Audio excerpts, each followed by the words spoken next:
Charles Spencer a officiellement rendu public un document historique authentifié qui réfute systématiquement 3 décennies de discours de relations publiques orchestrés par Buckingham Palace. Jeudi matin, depuis la bibliothèque de la propriété familiale des Spencer Althorp House dans le Northamptonshire, il a présenté une simple feuille de papier bleu clair qui modifie fondamentalement le récit historique concernant les princesses Diana et Anne. Pendant 31 ans, les biographes royaux, les proches du palais et les médias du monde entier ont véhiculé un récit précis, celui d'une rivalité acharnée entre les 2 femmes.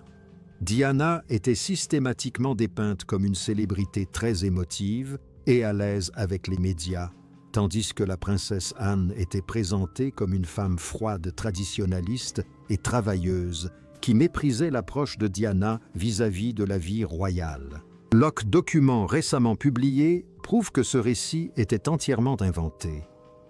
La lettre démontre que durant la période la plus difficile de sa séparation d'avec son mari, la princesse Diana considérait la princesse Anne comme sa plus proche alliée et la seule personne au sein de la famille royale capable de protéger ses enfants de la bureaucratie du palais. La diffusion de ce document a été minutieusement orchestrée afin d'éviter toute tentative de dissimulation institutionnelle.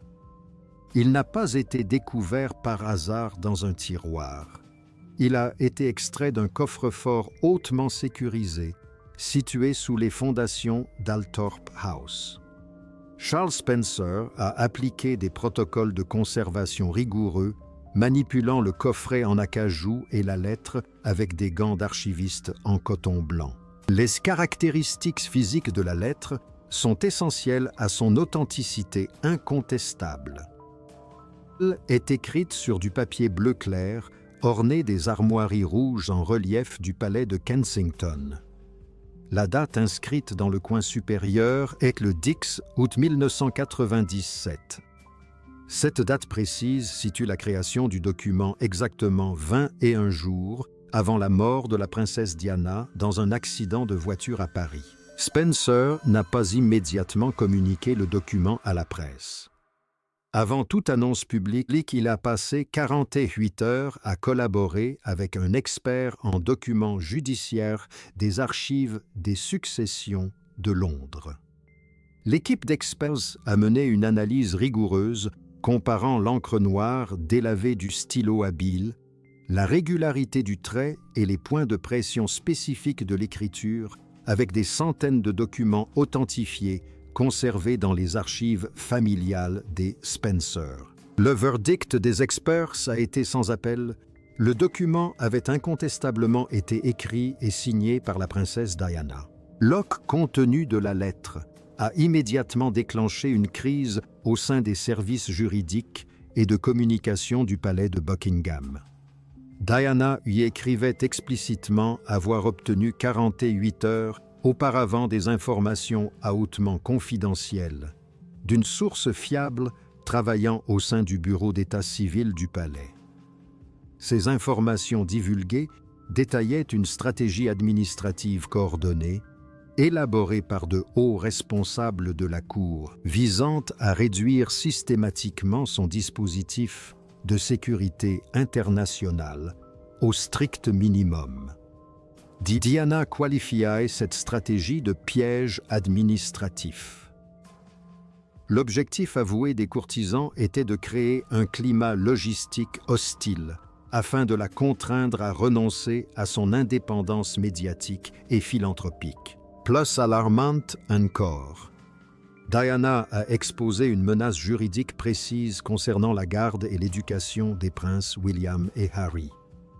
Elle a écrit que l'administration centrale entendait invoquer un mécanisme juridique ancien inscrit dans la loi de 1772 sur les mariages royaux.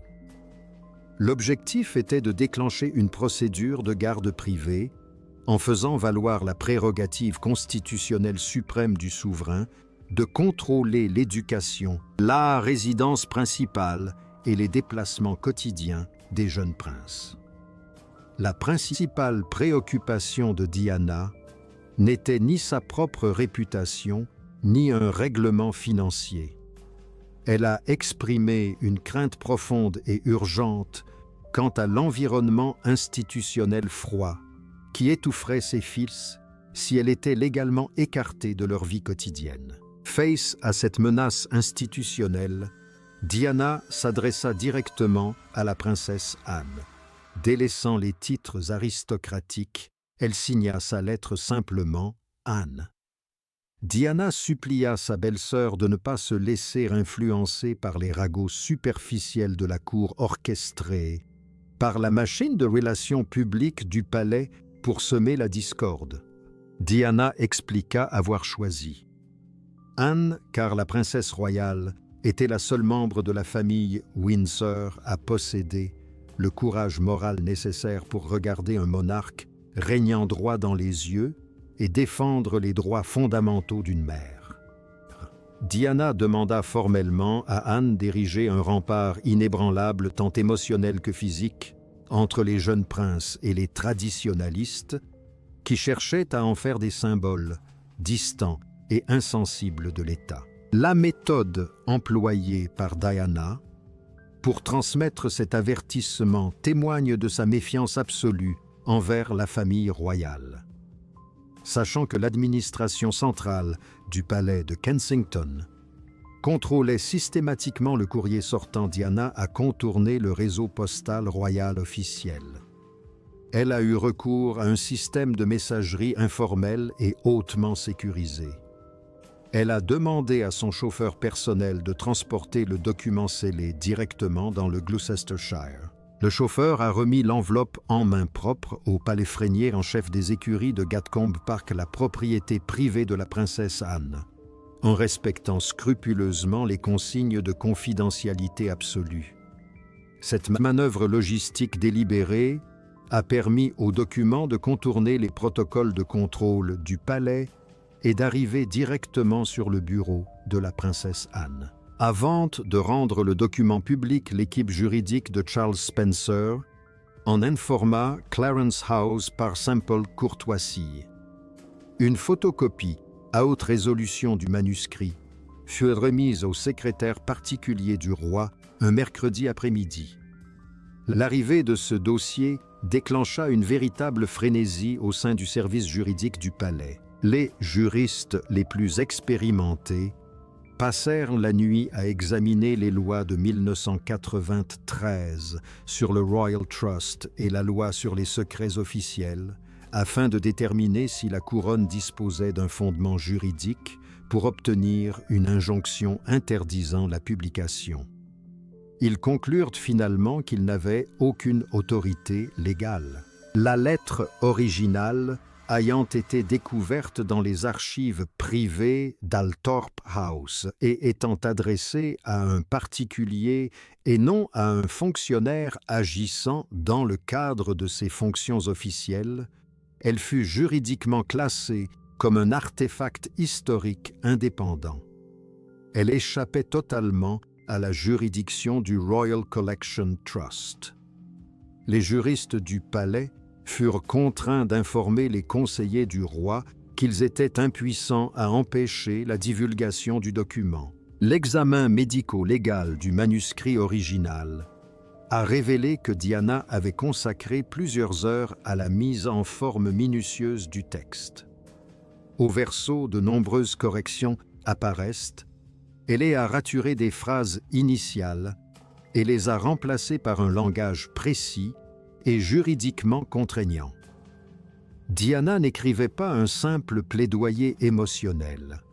Elle constituait un document juridique formel destiné à lui survivre et à protéger ses fils en cas de crise constitutionnelle future. Elle a explicitement décrit les principaux conseillers gérant la maison royale comme un conseil d'administration qui considérait William et Harry comme de simples rouages de l'appareil d'État, plutôt que comme des êtres humains en développement nécessitant une véritable affection parentale. Le document contenait également une information explosive qui sema une nouvelle vague de panique à Buckingham Palace. Au milieu de la deuxième page, Diana mentionnait un dépôt personnel secret renfermant plus de 200 lettres originales, des extraits de son journal intime et des notes internes du palais remontant à ses années d'école jusqu'au début de son mariage. Elle informa Anne qu'elle avait dissimulé ce dépôt en dehors de l'enceinte du palais, totalement séparé des archives royales du château de Windsor.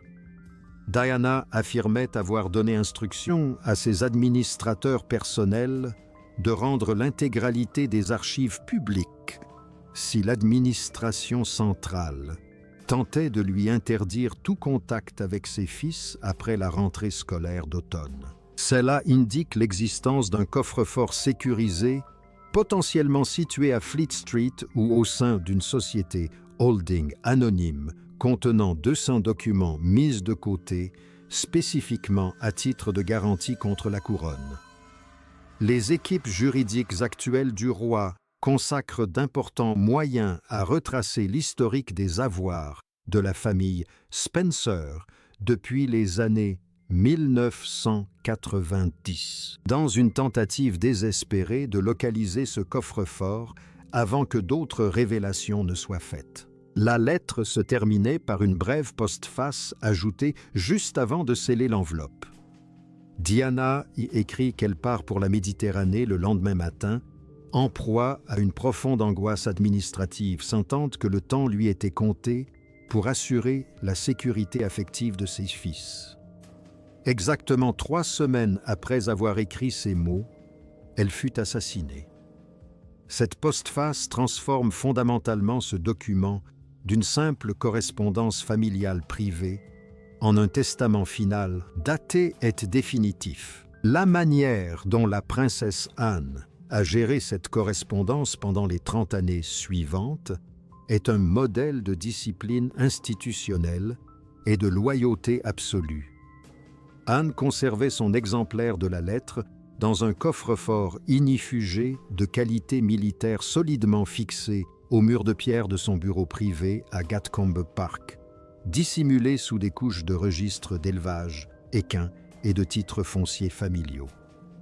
Pendant exactement 3 décennies, ce coffre-fort est resté intact, sans qu'aucun assistant du palais secrétaire particulier ou expert de la maison n'y touche.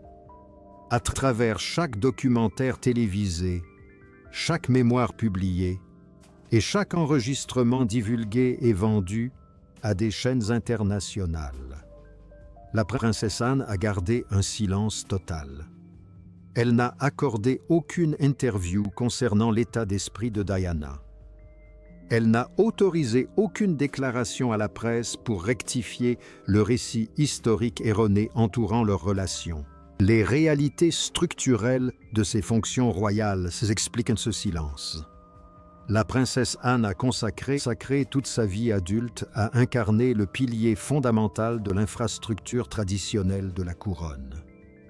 Son allégeance première va à la continuité constitutionnelle à long terme de l'État et non aux campagnes de relations publiques personnelles ou au rythme effréné des médias. Elle comprenait parfaitement que la révélation d'une lettre faisant état d'une conspiration administrative coordonnée au sein du palais aurait déclenché une crise constitutionnelle majeure durant la période de transition particulièrement instable de la fin des années 1990.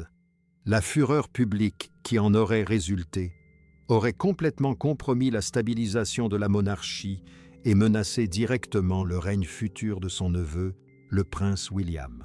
Au lieu de s'engager dans une polémique publique contre les conseillers du palais, Anne a choisi d'assumer le lourd fardeau émotionnel de cette lettre dans le plus grand isolement et de jouer discrètement le rôle protecteur que Diana l'avait supplié d'endosser. Les archives officielles de la cour publiées dans les années qui ont suivi la mort de Diana comptent l'accomplissement discret de ce devoir par Anne.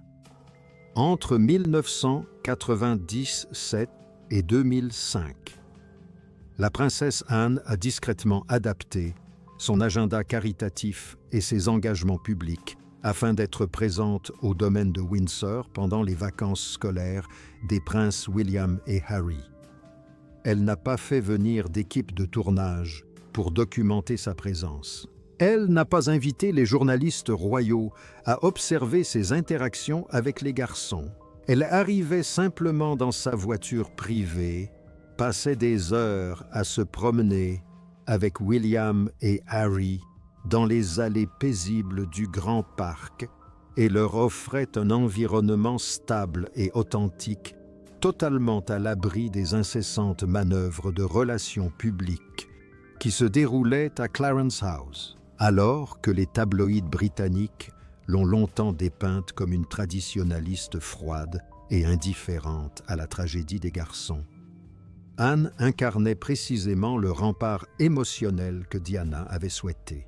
De plus de documents historiques récemment mis au jour indiquent qu'Anne et Diana ont activement collaboré contre l'appareil du palais avant même la rédaction de la lettre. Lors d'un dîner familial privé au château de Balmoral, durant l'été 1996, un conseiller de la reine a suggéré d'utiliser d'anciens statuts relatifs aux biens de la couronne afin de restreindre l'accès de Diana à ses appartements du palais de Kensington. L'objectif était de contraindre Diana à déménager son bureau hors de Londres, réduisant ainsi sa capacité à capter l'attention des médias. La princesse Anne a interrompu la présentation et a rejeté catégoriquement la proposition, la qualifiant d'acte d'une stupidité administrative absolue qui nuirait durablement à l'image de la couronne. La proposition d'expulsion fut rejetée avant même de pouvoir être formalisée par un mandat officiel. Diana fut informée de cette confrontation le lendemain matin par une liaison téléphonique sécurisée fournie par la dame d'honneur d'Anne.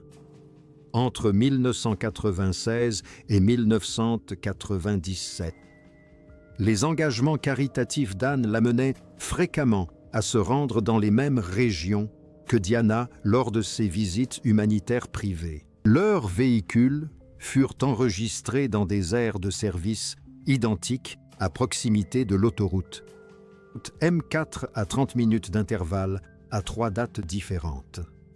Il ne s'agissait pas de simples coïncidences. C'étaient des réunions d'information très discrètes, au cours desquelles Anne fournissait à Diana des mises à jour tactiques concernant les stratégies juridiques élaborées par les avocats du roi. La tension autour de la lettre cachée atteignit un point critique début 2026, lorsque les archivistes du palais commencèrent à préparer une importante célébration nationale. Le maître de la maison royale demanda un audit complet de toutes les correspondances privées conservées à Gatcombe Park. L'objectif était d'identifier et de transférer tout document historique sensible au dépôt central du château de Windsor, où il pourrait être examiné, catalogué et en définitive soustrait à la consultation publique en vertu de la règle des 50 ans relative au secret professionnel de l'État. La princesse Anne rejeta immédiatement et catégoriquement cet audit. Elle informa les employés du registre central que son coffre-fort privé contenait une correspondance familiale personnelle totalement distincte des procédures administratives de l'État et refusa catégoriquement d'en remettre les clés. Le service juridique du palais réalisa qu'il ne disposait d'aucun fondement légal pour contraindre la fille de la reine Élisabeth à céder ses documents d'héritage privé sans déclencher une bataille judiciaire interne extrêmement préjudiciable et publique. Le palais céda. La coordination entre Charles Spencer et la princesse Anne avant l'annonce publique témoigne d'une unité face à l'administration centrale du palais. Le comte Spencer se rendit dans le Gloucestershire, en voiture privée, pour s'entretenir en urgence et en toute confidentialité avec Anne dans son bureau. Il l'informa que son équipe juridique avait vérifié de manière indépendante le manuscrit original découvert à la bibliothèque d'Altorp et qu'il estimait que l'intérêt public exigeait la publication immédiate du document afin de rectifier définitivement le récit historique erroné. Anne écouta son exposé en silence, les mains posées sur le bord de son bureau à cylindre. Elle donna ensuite son accord discret et formel à Spencer pour qu'il procède à la publication. Anne comprit que l'exemplaire d'Altorp ayant été formellement authentifié par des experts, toute tentative supplémentaire de sa part pour dissimuler le duplicata serait perçue comme une tentative désespérée de dissimulation orchestrée par le palais. Plus tard dans l'après-midi, le coffre-fort d'Anne fut ouvert afin que ses avocates personnelles puissent comparer une dernière fois son texte avec le manuscrit d'Altorp. Le duplicata, un papier bleu clair, correspondait parfaitement à l'exemplaire d'Altorp, confirmant ainsi l'existence de deux documents originaux identiques. La réaction à Buckingham Palace, lorsque le document a été rendu public, fut un véritable chaos. Plus de 300 ordinateurs administratifs du réseau du palais ont accédé simultanément aux numérisations haute résolution téléchargées depuis le serveur de presse d'Altorp. Le flux de travail quotidien habituel, planification des visites diplomatiques, coordination logistique et rédaction de communiqués de presse mineurs, s'est complètement interrompu. Les directeurs de la communication ont abandonné leurs tâches matinales pour se rassembler devant les principaux écrans de surveillance des médias. Ils ont observé les chaînes de télévision internationales postées devant les grilles du palais, brandir les premières éditions de la presse, écrites dont les titres en première page analysaient l'expression piège administratif employée par Diana 33 ans auparavant. Les dommages stratégiques infligés à la structure actuelle de la Cour sont profonds et potentiellement irréversibles. Pendant des années, la machine de communication du palais a présenté les tensions royales des années 1990 comme une simple quoique tragique rupture d'un mariage privé. La couronne a dépensé des millions de la subvention souveraine pour projeter une image de modernité, de fluidité et de continuité. La révélation d'une alliance stratégique secrète entre Diana et Anne démantèle complètement ce discours institutionnel. Elle prouve que la confiance la plus profonde au sein de la cour appartenait à la garde traditionnelle plutôt qu'à la hiérarchie centrale et que l'ancienne garde administrative œuvrait activement à isoler et à faire pression sur la mère du futur roi. Les sondages d'opinion réalisés immédiatement après la publication du texte ont révélé une vague massive de sympathie et de respect envers la princesse Anne. Plus de 80% des personnes interrogées l'ont félicitée d'avoir porté en silence le lourd fardeau émotionnel qui pesait sur les jeunes princes, les protégeant ainsi de la bureaucratie. À l'inverse, l'image de l'ancienne garde administrative s'est considérablement dégradée. Le texte dépeignait explicitement la bureaucratie du palais comme une machine froide et autoritaire, privilégiant le contrôle institutionnel à la compassion humaine fondamentale et aux droits parentaux. Chaque revirement spectaculaire de l'opinion publique a immédiatement provoqué une crise opérationnelle au sein de l'équipe de communication du palais. Celle-ci devait lancer une importante campagne médiatique un vendredi matin afin de promouvoir les engagements caritatifs de la reine Camilla à Londres. Suite à la diffusion massive de la lettre d'Altorp, les responsables de la communication ont compris que pour suivre la promotion de la mode et du style de vie, serait d'une insensibilité flagrante, alors que le public était encore sous le choc de l'avertissement désespéré d'une mère concernant l'institution.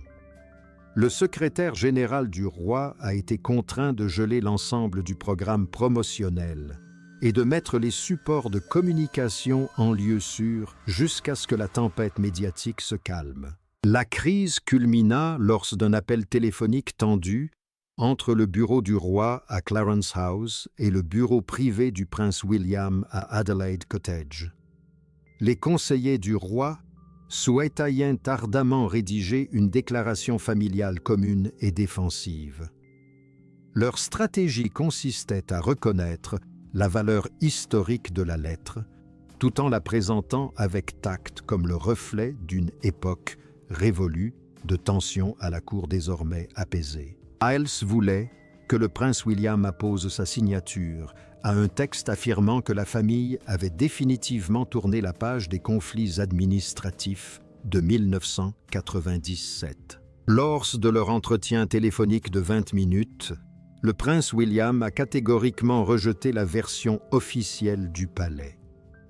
Il a informé le secrétaire particulier de son père qu'il n'autoriserait pas son personnel à participer à une quelconque campagne de relations publiques visant à minimiser, contextualiser ou déformer les propos originaux de sa mère.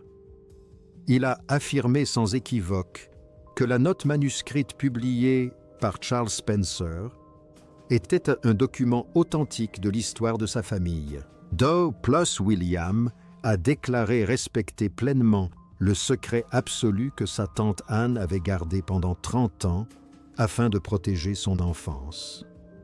En refusant de soutenir la stratégie défensive de l'administration centrale, William a de fait isolé les conseillers du roi et exposé l'appareil palatial à l'examen minutieux du public et des médias. L'après-midi, au service de presse du palais, a illustré l'effondrement total de leur maîtrise du récit. Les standards téléphoniques n'ont cessé de sonner des centaines de journalistes internationaux, exigeant de savoir si la couronne allait lancer une enquête officielle sur le dépôt secret de 200 documents mentionnés dans le texte.